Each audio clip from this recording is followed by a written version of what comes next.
మాతృభ్యో నమః, పితృభ్యో నమః, శ్రీ గురుభ్యో నమః. ఆ అమ్మవారి ఆశీస్సులు మనందరికీ ఉండాలని మనస్ఫూర్తిగా కోరుకుంటూ ప్రేక్షక మహాశయులకు నమస్కారం, శుభాశీస్సులు. ఈ జూన్ నెలలో మేషాది ద్వాదశ రాశుల వారికి గోచార రీత్యా ఫలితాలు ఎలా ఉంటాయో తెలుసుకుందాం. అయితే ఈ జూన్ మాసంలో కొన్ని ముఖ్యమైన పర్వదినములు ఉన్నాయి. ముందుగా వాటి గురించి తెలుసుకొని తర్వాత మనము రాశి ఫలాల్లోకి ప్రవేశిద్దాం. ఈ జూన్ మాసంలో 2వ తేదీ నాడు బృహస్పతి కర్కాటక రాశిలోనికి ప్రవేశిస్తున్నాడు. ఈ సమయంలో మనకి యమునా నదికి పుష్కరములు వస్తాయి. మనకు తెలిసిందే, గురువు రాశి మారినప్పుడు ఆ సంచారంలో భాగంగా నూతన రాశిలోనికి ప్రవేశించినప్పుడు ఒక నదికి పుష్కరాలు వస్తాయి ప్రతి సంవత్సరం. ఈసారి యమునా నదికి పుష్కరాలు వస్తున్నాయి. అవి 2వ తేదీ నుండి ప్రారంభమవుతున్నాయి. అలాగే జూన్ 3వ తేదీ రోజు మనకు సంకష్టహర చతుర్థి అనేది వస్తుంది. ఈ సంకష్టహర చతుర్థి నాడు మనము గణపతి ఆరాధన చేయడం ద్వారా మన కష్టాల నుండి బయటపడతాం.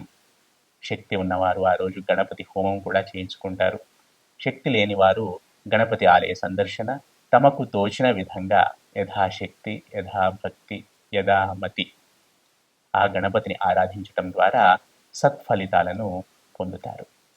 అలాగే 11వ తేదీ రోజు మనకు ఏకాదశి పర్వదినం వస్తుంది. ఆ రోజు ఉపవాసం ఉండటము, విష్ణుమూర్తి ఆరాధన చేయడం, నారాయణుని ఆరాధన చేయడం ద్వారా మంచి ఫలితాలను, ఆరోగ్యాన్ని పొందుతాం. అలాగే 13వ తేదీ రోజు మనకి శని త్రయోదశి, అలాగే మాస శివరాత్రి కూడా వస్తున్నాయి. ఈ 13వ తేదీ అనేది అత్యంత ప్రముఖమైనది, ప్రాముఖ్యత కలిగినది. ఆ రోజు మనము శివారాధన చేయటం ద్వారా, ముఖ్యంగా సాయంత్రం శివార్చన చేసుకోవటం ద్వారా, శివలింగానికి అభిషేకం చేసుకోవటం ద్వారా మనకు ఉన్న అన్ని కష్టాలు కూడా తొలగిపోతాయి. ఆ రోజు చాలా పవిత్రమైనది, ప్రముఖమైనది. అలాగే 15వ తేదీ రోజు అమావాస్య వస్తుంది, సోమవతి అమావాస్య. ఈ అమావాస్య తర్వాత మనకి ఈ అధిక జ్యేష్ఠ మాసము అనేది ముగుస్తుంది. 16వ తేదీ నుండి మనకు నిజ జ్యేష్ఠ మాసం మొదలవుతుంది. ఈ 16వ తేదీ తెల్లారి 17వ తేదీ నుండి మనకు మామూలుగా సాధారణంగానే గృహప్రవేశ ముహూర్తాలు, వివాహాది శుభకార్యములకు సంబంధించిన ముహూర్తాలు ప్రారంభమవుతున్నాయి. అలాగే ఈ మనకి ఇంకొక పర్వదినాలు కూడా ఉన్నాయి, కాకపోతే ఇవి చాలా ముఖ్యమైనవి. అలాగే వట సావిత్రి వ్రతం కూడా ఉంది మనకి పౌర్ణమి రోజు. బహుశా అది 29వ తేదీ, జూన్ 29 అనుకుంటున్నాను. పౌర్ణమి రోజు మనకి వట సావిత్రి వ్రతం కూడా ఉంది. ఈ విధంగా ఈ జూన్ మాసంలో మనకు చాలా పర్వదినాలు వస్తున్నాయి. విష్ణుమూర్తికి సంబంధించినవి, అమ్మవారికి సంబంధించినవి, శివుడికి సంబంధించినవి. చాలా చక్కగా ఈ మాసాన్ని వినియోగించుకుందాం. మనందరము భక్తి శ్రద్ధలతో ఆ భగవంతుడిని ఆరాధిద్దాము, యోగక్షేమములను పొందుదాము, ఆరోగ్యములను పొందుదాము. ఇక ఈ మాసం, ఈ జూన్ మాసంలో ద్వాదశాది రాశుల వారికి, మేషాది ద్వాదశ రాశుల వారికి ఫలితాలు ఎలా ఉంటాయో తెలుసుకునే ప్రయత్నం చేద్దాం. ముఖ్యంగా ఈ 12 రాశుల వారు గమనించదగ్గ విషయం ఏంటంటే, ఏదైనా నేను చెప్తున్నాను అంటే అది రాశిని బేస్ చేసుకొని చెప్తున్నాను. అందరికీ ఇది సూటిగా తగులుతుంది అని కండిషన్ ఏమీ లేదు. ఎందుకంటే వారి వారి జన్మ లగ్నములను బట్టి కొన్ని ఫలితాలు మారుతుంటాయి. కాకపోతే ఇప్పుడు నేను చెప్తున్నది జన్మ రాశిని ఆధారం చేసుకొని. కాబట్టి ఇప్పుడు ఒక 1,00,000 మంది ఒక రాశిలో ఉంటే 1,00,000 మందికి సూటిగా తగులుతాయని ఏమి రూల్ లేదు. వారి వారి జన్మ లగ్నములను బట్టి ఫలితాలు కొంచెం అటు ఇటుగా మారుతూ ఉండొచ్చు. ఇది ప్రేక్షకులు గమనించగలరు. తదుపరి మిథున రాశి.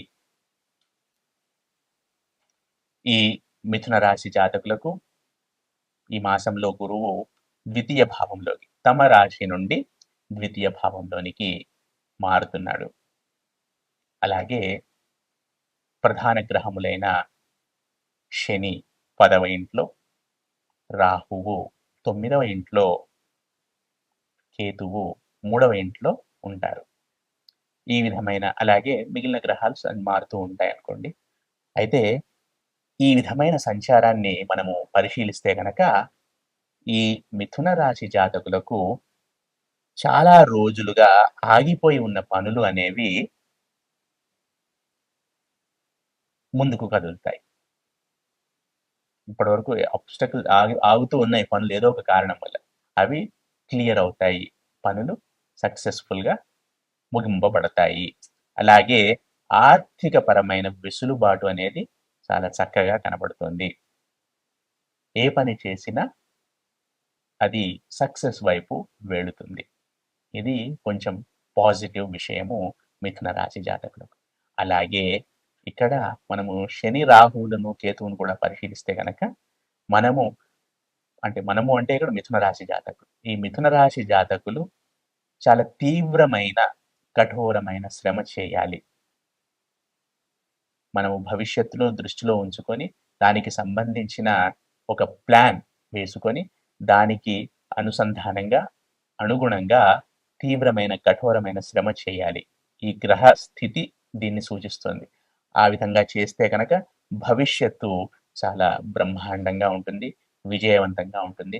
మిథున రాశి వారి రాశి జాతకులకు రాబోయే సంవత్సర కాలం కూడా బ్రహ్మాండంగా ఉంటుంది. ఈ విధంగా ప్రీ ప్లాన్డ్గా ముందుకు వెళితే కనుక. ఇక ఈ మిథున రాశి జాతకులకు కుటుంబ సౌఖ్యం అనేది ఉంటుంది ఈ మాసంలో. కుటుంబ సౌఖ్యంతో పాటు ఆరోగ్యం కూడా చాలా చక్కగా సహకరిస్తోంది. అలాగే వృత్తి, ఉద్యోగ, వ్యాపారాల్లో ఉన్న ఈ రాశి జాతకులకు ఈ మాసంలో చాలా చక్కగా ఉంటుంది. చేస్తున్న పనులు ఏవైతే ఉంటాయో, ప్రాజెక్టులే అనుకోండి, పనులే అనుకోండి, సకాలంలో పూర్తి అవుతాయి. కొత్త ప్రాజెక్టులు, కొత్త పనులు అనేవి అందుతాయి చేతికి. ఈ విధంగా చూసుకున్నా కూడా ఈ మిథున రాశి జాతకులకు అనుకూలంగా కనబడుతుంది ఈ జూన్ మాసము. కాకపోతే నేను ఇంతకుముందే చెప్పినట్టు భవిష్యత్తును దృష్టిలో పెట్టుకొని ఇప్పుడు అయిపోతున్నాయి కదా పనులు, ఒక 2 గంటలు కష్టపడితే ఈరోజు టార్గెట్ అయిపోతుంది, లేదా ఒక వారం రోజులు కష్టపడితే ఈ నెలకు సంబంధించిన పని అయిపోతుంది అని అనుకొని, అంటే గ్రహస్థితుల వల్ల ఇలా అవుతుంది అది. అలా అనుకొని మిగిలిన టైం అంతా వృధా చేయకండి.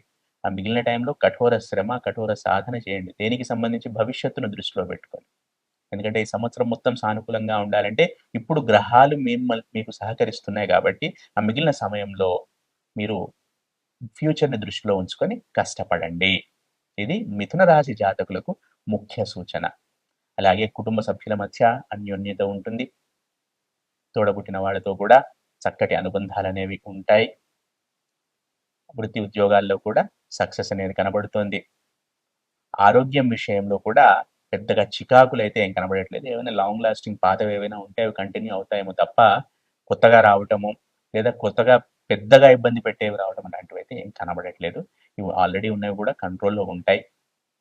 ఈ మిథున రాశి జాతకులకు మొత్తంగా చూసుకుంటే ఈ మాసము అనుకూలంగా కనబడుతుంది. ఈ మిథున రాశికి సంబంధించిన విద్యార్థులు ఎవరైతే ఉంటారో వారు ఈ మాసంలో ఏవైనా కొత్త ప్రయోగాలు ఏవైనా చేయాలనుకున్నా కూడా, లేదా కొత్త కోర్సుల్లో జాయిన్ అవ్వాలనుకున్నా కూడా, ప్రయోగము అంటే నేను హయ్యర్ లెవెల్ స్టూడెంట్స్ గురించి చెప్పాను. పిహెచ్డి స్టూడెంట్స్, స్కాలర్స్ గురించి, వారి గురించి మాట్లాడాను. ఏదైనా కొత్తవి చేయాలి అనుకుంటే, లేదా కొత్త ఇన్స్టిట్యూట్లో జాయిన్ అవ్వాలి అనుకుంటే, ఏదైనా చేయాలి అనుకుంటే కనుక ఈ మాసము చాలా అనుకూలమైన మాసము. కాబట్టి సరైన ప్రణాళికతో ముందుకు వెళ్ళండి.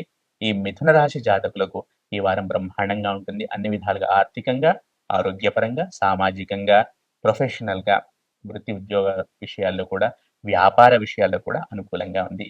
విద్యార్థులకు కూడా సానుకూలంగా ఉంది. మొత్తంగా చూసుకుంటే ఈ మిథున రాశి జాతకులు ఈ వారము ఈ వారం కాదు, ఈ మాసం మొత్తం కూడా శివారాధన చేయటం ద్వారా సత్ఫలితాలను పొందుతారు.